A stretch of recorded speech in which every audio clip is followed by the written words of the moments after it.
Salam yoldaşlar, ümidvarıq yaxşısınızdır. Bugün Altay Yuvanmalı olsa proletar söhbətlərinin yeni bölümünü çəkirik. Qonağım doktorant, Avrasya Universitetinin müəllimi, yazıcı Yusif Bidandır.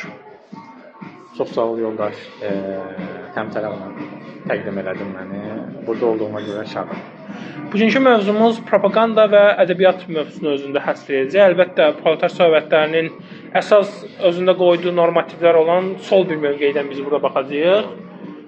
İstəsənsə başlayaq yoldaş biz başdan. Olar. Ədəbiyyat ümumiyyətlə propaganda vasitəsi kimi necə istifadə olunub cəmiyyətdə? Çox mənalı bir başlıqdır. Mən magistratura illərimdə bir dissertasiya yazmışdım məzun olmaq üçün. Bu George Orwell'la bağlı idi. George Orwell'ın 1984 romanının mənim dissertasiya mövzumu idi. Bax, Orwell'də mən ilk dəfə gördüyüm kimi ədəbiyyatın çox ciddi şəkildə insan həyatına təsiri var. Məsələn, bizim üçün hal-hazırda Orwell totalitarizmin atəşin tənqidçisidir, amma onun biografiyasına yaxından baxanda onun həyatını belə deyək, lupa tutanda görürsən ki, bu insan ədəbiyyatı bir propagandist kimi imperializmin maraqlarına da xidmət eləmək üçün çalışır. Mən ilk dəfə elə deyərəm ki, bu mövzu məni George Orwell'i araşdıranda diqqətimi cəlb eləmişdi və bu adam 2-ci Dünya müharibəsi illərində yaxşı bir sosial şovinistə çevrilib ədəbiyyatı imperializmin maraqlarına qurban vermişdir. İndi istəyirsənsə gəl birinci ümumiyyətlə bizə mənalı olan ölkə ədəbiyyatındakı propaganda və ədəbiyyat necə harmoniya yaradıb vaxtı ikən onlara baxaq. Sonra əgər maraqlı olsa biz dünya ədəbiyyatında nümunələrinə baxarıq. Demək, propaganda və ədəbiyyat birinci növbədə çar vaxtından gəlsə daha yaxşı olar.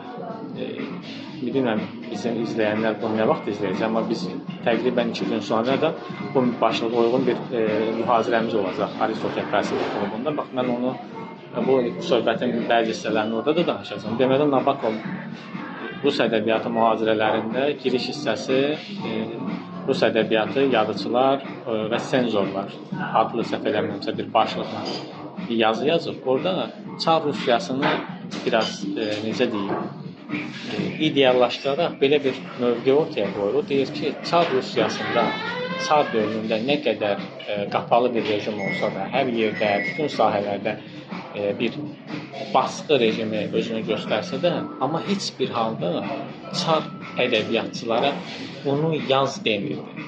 Nəyə yazmamaq bəlli idi.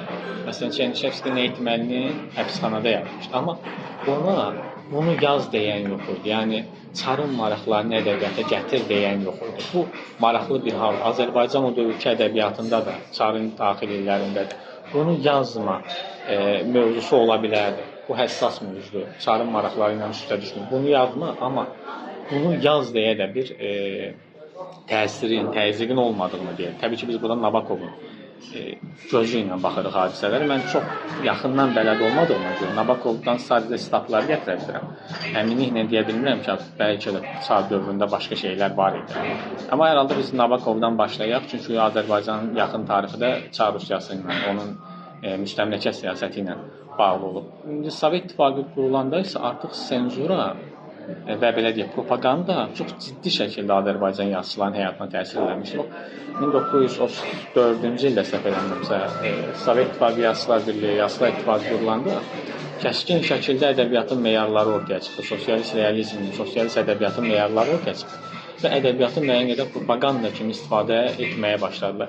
Yəni Nabokovdan bir sitat gətirəcəm. Nabokov öz səhv eləmirəmsə Gorki haqqında hissəsində, həmən mühazirəsində qeyd edir ki, bax, bu sosialist realizmin belə əsərləri var ki, orada çox mənasız şəkildə traktoru ideallaşdırma cəhdi var. Yəni, bu zavodun bir belə deyək, mexanizmini ideallaşdırma cəhdi var. Bu da suni ədəbiyyat yaradır. Yəni, propaganda kimi Sovet ideologiyasını ədəbiyyata gətirir, amma özünə tərəfsiz ədəbiyyat sərkərdələr deyən adamlar bu mənasızlığı görüb açıb ağardırlar.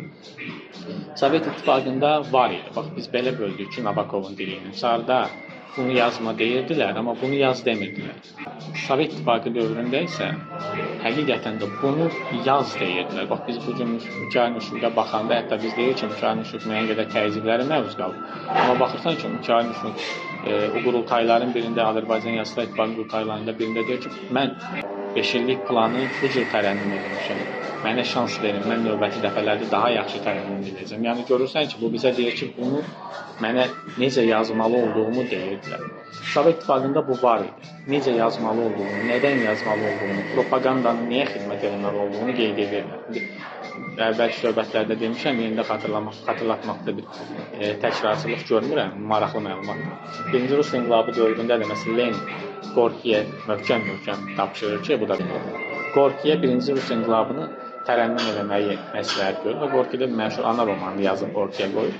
Burada da görürsən ki, ədəbiyyatın propaganda dəyəri çox yüksəkdir. Elə bu gün dərsdə məndən soruşurlar ki, sizin üçün ən mənalı kitab hansıdır? Mən həmişə Gorkinin ana romanını təklif edirəm uşaqlara oxusunlar. Amma baxırsan ki, mənə qədər səmimi təsir edən roman Leninin birbaşa propaganda ideyalarına xidmət edən bir roman.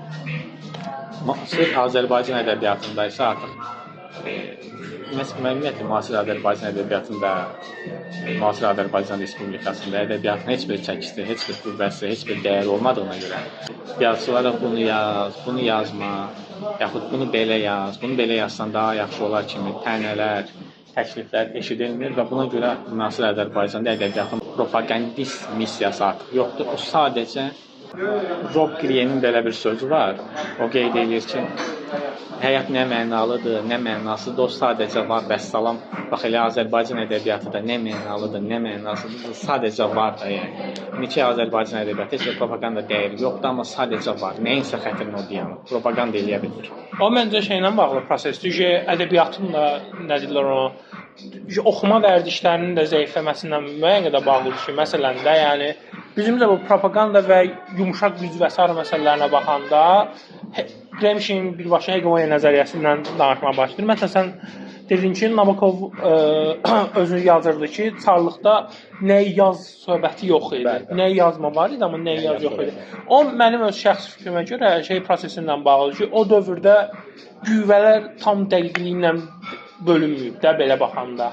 Yəni, necə deyəm, Sovet İttifaqının yaranışından sonra biz mədəni hegemonya məsələsi vacibliyini görürük. Çünki böyük bir düşmən obrazı var. Həm Qərbin özündə də bu düşmən var, həm Sovet İttifaqının özündə də. Bu iki antagonist quruluşu arasında olan prosesdə insanları ayaqda saxlamaq və avtoritariya anlayışı da müəyyən qədər dəyişir. Yəni, monarxla məsələn, Stalin eyni deyildi. Bu çox fərqli simalardır. Bugün də bu belə davam edir. Və Azərbaycan ədəbiyyatının indiki missiyasızlığına gələndə mən də bir dənə fikrimi əlavə edeyim ki, Azərbaycan ədəbiyyatı düzdür, belə heç bir artıq mahiyyəti və gücü qalmıyor, amma mən sənin o tam dəqiq razılaşmıram o məsələdə ki, Azərbaycan ədəbiyyatının nəyi yaz və nəyi yazma demə məsələsində də məncə müharibə məsələlərindən bağlı, yəni heç kəs bu qədər çox əsər yazmaz da, yəni müharibə ilə. Düzdür, əslində Azərbaycan 30 illik tarix ərzindəki ən böyük hadisə müharibə ola bilər. Amma yenə də bu qədər hər gün, hər axşam bir əsər yazılması və s. Hətta sən belə deyirsən, amma inan ki, ədəbi çevrələrdə, yazıçılar birliyi daxilində, hətta Mir Şahin Ağayevin də bir, belə deyək, tənqidi var idi ki, bəs bizim qələbəmizdən kim yazacaq? Bunlar bu qədər yazılmış mətnlərə baxmayaraq, hələ də lazım olan mətni tapmır. Məsələ də burasındadır ki, o mətin yazılmır. Çünki suni mətin yazılır. Yazılan hər şey suni. Bax, bugün kim ki, Qarabağdakı o dırnaqarası qələbədən yazmaq istəyir, o səmimi yaza bilmir. Birincisi, biz nə qədər də özümüzü aldatsaq ki, bu müharibə Azərbaycanın ümumiləşmiş ağrılarının çarəsidir, elə bir şey yoxdur. Mən bir məqalə də yazmışdım bunun barəsində ki, yəni ucqar bir Şimal rayonunda yaşayan adam Qarabağ qələbəsini, Qarabağ müharibəsinin qələbəsini gündəlik həyatında hiss eləmir. Onun hər hansısa bir bədii mətndə oxusa da onu duymayacaq. Çünki sunidir.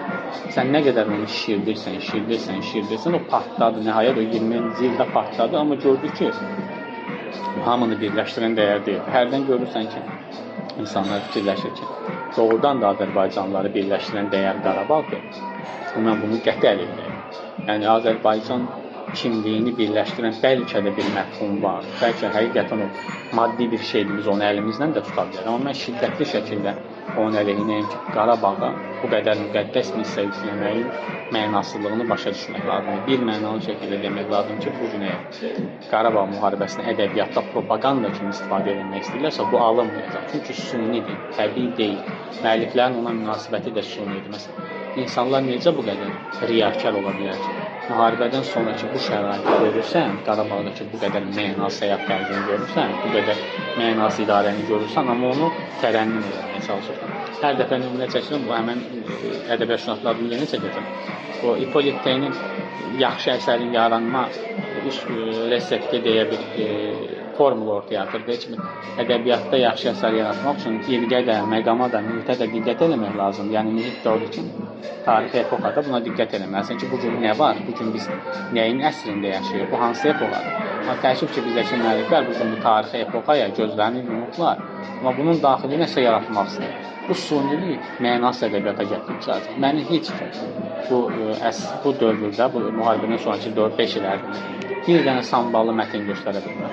Və əmin olun ki, bundan sonra heç vaxt Qarabağla bağlı samballı mətin yazılmaz. Bu bir mənalı şəkildə. Ümumi Qarabağ müharibəsinin, yəni indi deyil, tək Qarabağ müharibəsinə görə bu propaganda məsələsi. Bu azdan əvvəlki proseslərindən başlayan məsələdir. Yəni Qarabağın işğal olunandan sonra yazılan mətnlər, hər gün ayrıca hər 26 fevralda Xocalı ilə bağlı videoların göstərişi, 5-ci sinif uşaqlarına oxutduqları hekayələr. Yəni mən bir də hekayəsi məsələn oraya almaq ki, ana qucağında bir övladından gedir və bu Xocalıda başlayır bu proses. O uşağını qara bastırır və s. Yəni 5-ci, 6-cı sinif uşağı üçün yəni travmatik bir hadisədir də bu. Amma bu adamlar bunu yəni heç düşünməmiş 11-12 yaş uşaqlarının kitablarına qoyurlar ki, oxuyub düşmən nifrəti olsun. Və bu düşmən nifrətində mən əslində belə mahiyyətdə görürəm ki, çox sevdiyim nəzəriyyələrdən Molla Şeyxin Dünya Sistem Analizləri əsərində 150 vərəqli kitabı deyirəm. Mən nəzəriyyələrini yox. Orada öz qeyd edir ki, kapitalizm özdə həmişə bir düşmən obrazı axtarır mahiyyətində, öz problemlərini qırağa atmaq üçün. Bu düzdür, bunu daha beynəlxalq səviyyədə deyir Molla Şeyx. Yəni Rusiyanın indiki avtoritar vəziyyətə düşürülməsi və s. düşmən obrazının verilməsi Ermənistan da bu mahiyyətdə bir ölkənin mahiyyətidir. Yəni lokalda baxanda bu xüsusiyyət daşıyır. Bütün problemlərimiz bu 29-28 ilə yaxındır ki, Ermənistan üstünə atılırdı. Hələ də bu davam edir. Qarabağ probleminin fokusundaydı hər şey. Yəni bütün iqtisadi problemlər var, amma xərclər orduya gedir və s. İnsanlara bir tiryək vasitəsi kimi istifadə olunur. Ədəbiyyatı da indi ona qurban verirlər ki, təbliğatı aparır. Amma bunun qarşılığında bax belə bir şey deyim. Keçən dəfə Yazıçılar Birliyində keçən dəfə, yəni bu Azərbaycan sayığı keçən dəfə. Baxırsan ki, kimdən soruşurlar ki, bəs niyə əsər yaranmır Qarabağ qələbəsi ilə bağlı? Deyirlər ki, bunun üstündən vaxt keçməlidir, zaman keçməli ki, o əsərlər yaransın, ortaya qoyulsun. Amma mən razılaşa bilmirəm bundan ki, belə bir əsərin yaranması üçün hansı tarixi dövr keçməlidir. Yəni Azərbaycanda nə dəyişməlidir ki, o öz missiyasını yerinə yetirsin. Məsələn, 2-ci Dünya müharibəsi ilə bağlı bütün əsərlər elə çox qısa müddət ərzində yazılıb ortaya qoyulmuşdur. Yaxud o dövrün o çəkləri, yəni tarixi hadisələri olduğu kimi qələmə alınan əsərlər də nəşr olunurdu.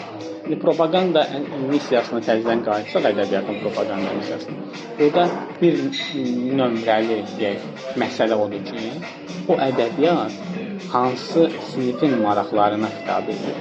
Bax, Sovet İttifaqının mən əslində çox yaxşı başa düşürəm çar dövründə niyə bunu yaz demirdilər. Çünki çar dövründəki ədəbiyyat ənənəsi böyük bir burjuva ədəbiyyatının balaca bir hissəsi idi. O onsuz da bəhrələnməyə çox şey tapırdı. Amma Sovet İttifaqı o qısa dövrdə, 70 illik dövrdə indiki mövcud mainstreamin o dövrdə görür. Mövcud mainstreamin tamamilə əleyhinə olan bir ədəbiyyat ənənəsi yaratmaq istəyir. Əlbəttə ki, onu yazmaq, onu yaz deməliydi ki, o ənənədən qopa bilsinlər. O ədəbiyyatı hakim burjua ədəbiyyatın ənənələrindən tamamilə ayrıdır. Yəni ortaya absurd mətnlər çıxa bilər, əlbəttə çıxa bilər. Çünki o vaxta qədər işçinin, zəhmətkeşin ya da Marksın dediyi ilə desək, proletariatın zavoddakı cihaza münasibəti çox bölgə idi, yad idi. Sovet isə, Sovet İttifaqı yaxud sosializm dövründə səni zavoddakı belə deyək, o cihazına istehsal vasitəsindən onu doğmalaşdırmağa çalışır ki, bu sənin maraqlarına xidmət edir. Sən buradan gələn bütün gəlir özün üçün götürürsən. Yəni burada izafi dəyər yaradan bir proses yoxdur. Ona görə onu doğmalaşdırmağa çalışır.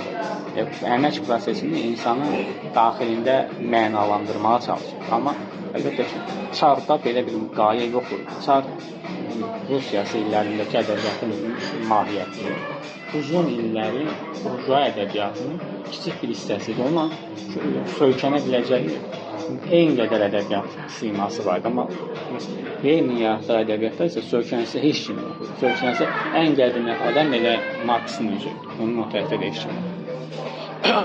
Həmçində ümumi propaganda məsələsinə daha azban kontekstdən çıxıb qlobal kontekstə baxanda, bu hegemoniya məsələsində ədəbiyyat çox böyük burada kömək edib göstərir və indi biz okey deyə bilərik ki, Sovet İttifaqının vaxtında insanlara bu əsərlər zorla yazar və s. Və mən qarşı tərəfində o qədər belə istəyərək keyf xoş yazdığını düşünmürəm.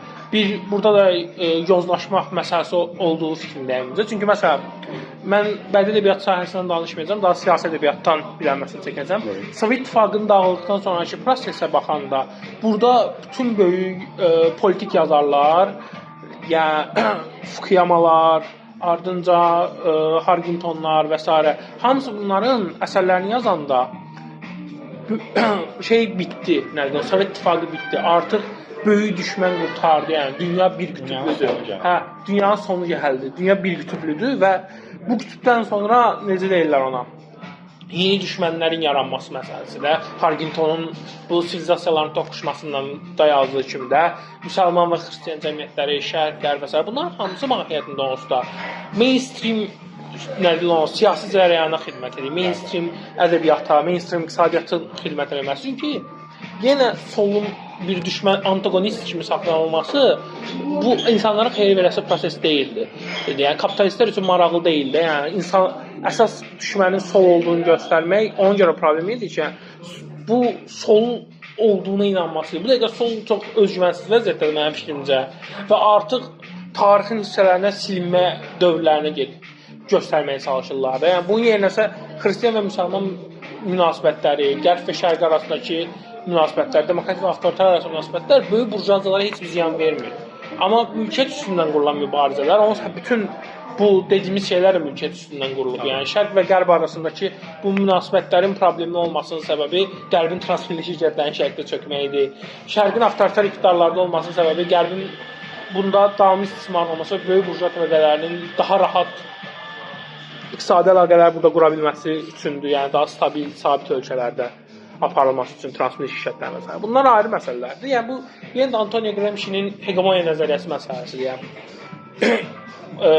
biz ümumi marksistlər olaraq yəni hegemoniyanı ələ almaq vacib burada rol oynayır və qərb amma mainstream ədəbiyyat və ya mainstreamin özü yəni cərəyanda bunun qarşısını elə alır ki, məsələn hadicə son dövrdə ədəbiyyatda Nobelin kimə verildim baxmıram, amma onu sən özün bildirərsən. İqtisadiyyata baxanda təzədə Daran Acemoğlu'na bu verildi. Daran Acemoğlu mahiyyətində neoliberal bir iqtisadiyyatçı idi və özü belə dediyi, yəni 2008-dən sonra neoliberalizmlə başını bırakıb sosial liberalizmə çevrilir və s. Yəni ola bilmir. Dediyim çox məntiqlidir. Çünki bu həm də bir nişandır ki, bədii ədəbiyyatda bu bir nişandır. Bu qaydalara əsasən yazsan, sən mükafatlana bilərsən. Məsələn, bax, burada bir Booker mükafatı alan müəllif var.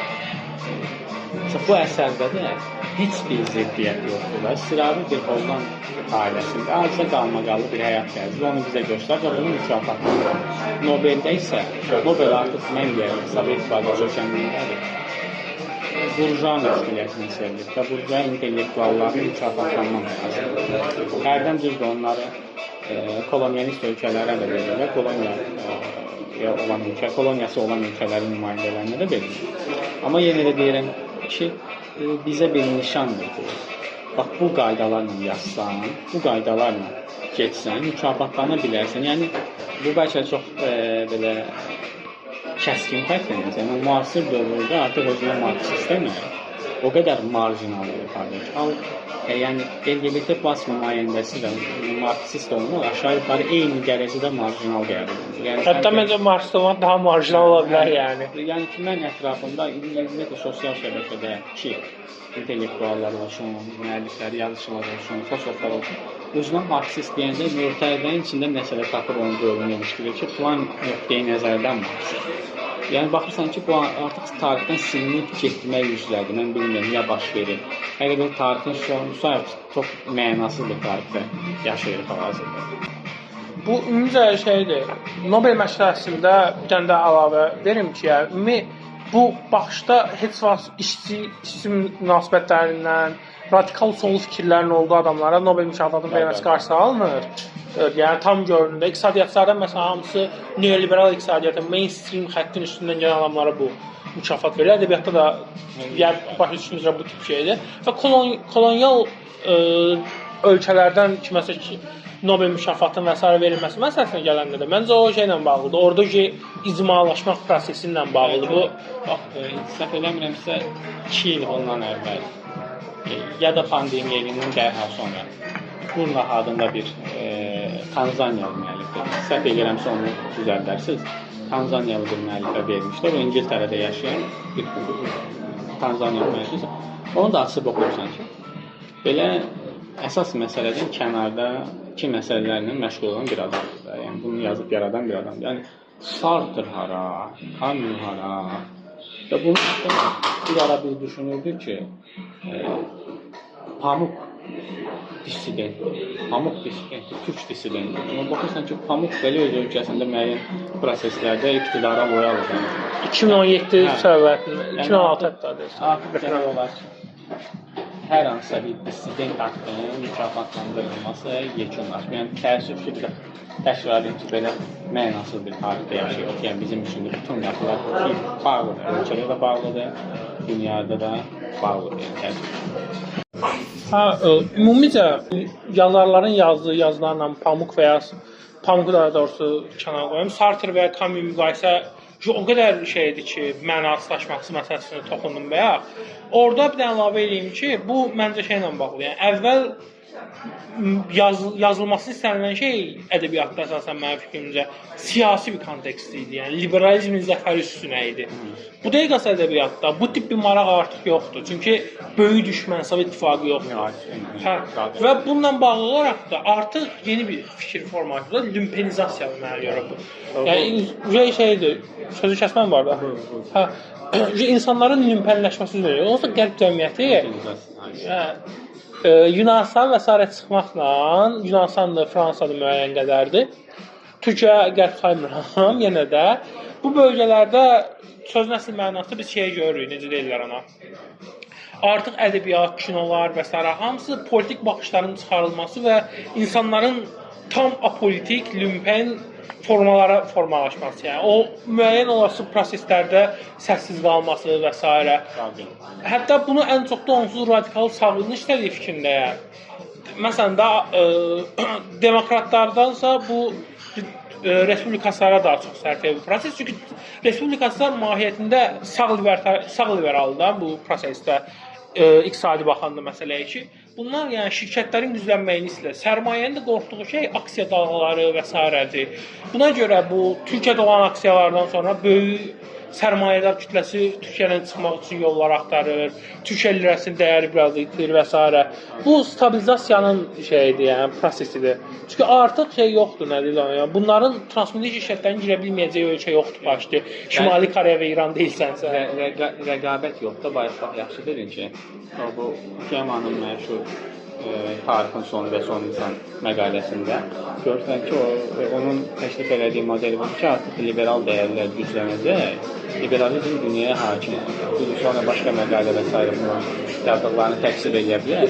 Amma bu cür məsələn, saatçılıq qanunu olmamalıdır. əsas səbəbi budur ki, artıq kamillərin, sartırların arxalarını söykənəcəyi başqa bir cəhbə yoxdur. Bax, sənin dediyin kimi, məsələn, Sovet İttifaqı yoxdur deyil. Bugün siyasətin yaranmasının, peyda olmasının səbəbi maraqların olmağı da bizə məsələn ümumi maraqların olduğunu inandırmağa çalışır. Bax, bayaq biz bu adı lazım, çəkilməsi lazım olan tədbirdə gördük ki, belə bir başlıq gedir ki, insan hüquqları siyasi deyil. Yəni, bu başlıqda bizim üçün bir stiker göstərilir. Yəni, artıq gör, qeyri-siyasi fikirlər necə insanlara göstərilir. Yəni, insan hüquqlarının belə qeyri-siyasi olduğunu göstərmək istəyirlər. Azərbaycanda da hərdən insanlara nəyin siyasi, nəyin qeyri-siyasi olduğunu inanmaq olduqca çətin məsələdir. Amma bunlara baxanda yenə də sənin xatırlatdığın Qramşinin alternativ hegemoniya temasında burada çox böyük bir məsuliyyət daşır həmən insanların üstünə ki, bu mövcud mainstream, mövcud xəttin altında bir subqrup kimi bu keçmişi çox da uzun olmasa da, amma hər bir halda bugün nəyinsə yaranmasını təkan verən ənənəni saxlamağa cəhd göstərmək lazım. Bu ola bilər, burada bir sayt ənənəsi yaratmaqla olsun, məqalə yazmaqla olsun, kitab çıxartmaqla olsun, kitab çap eləməklə olsun, özün kitab yazmaqla olsun. Hər bir halda necəsə növbəti nəsillərə bunu bayrağı aşımaq lazımdır. Heç kim diqqətini çəkməsən, bayraqlar olmaq lazımdır. İstəyirsənsə bölümün yekununa gələk. Bundan əvvəl bir dənə bildirək ki, Yoldaş Yusifin təzə kitabı çıxıb, mənim Epifeniyam adında. Bu videoyu izləyəndə 100% artıq çıxmış olacaq və əldə etmək üçün Permanent kitabın səhifəsinə və ya Papilyon kitabına müraciət edə bilərsiniz. Sağ olun, ümidvaram işləriniz qaydasına davam edər. Sağ olun, növbətdə görüşəcək. Görüşəcək.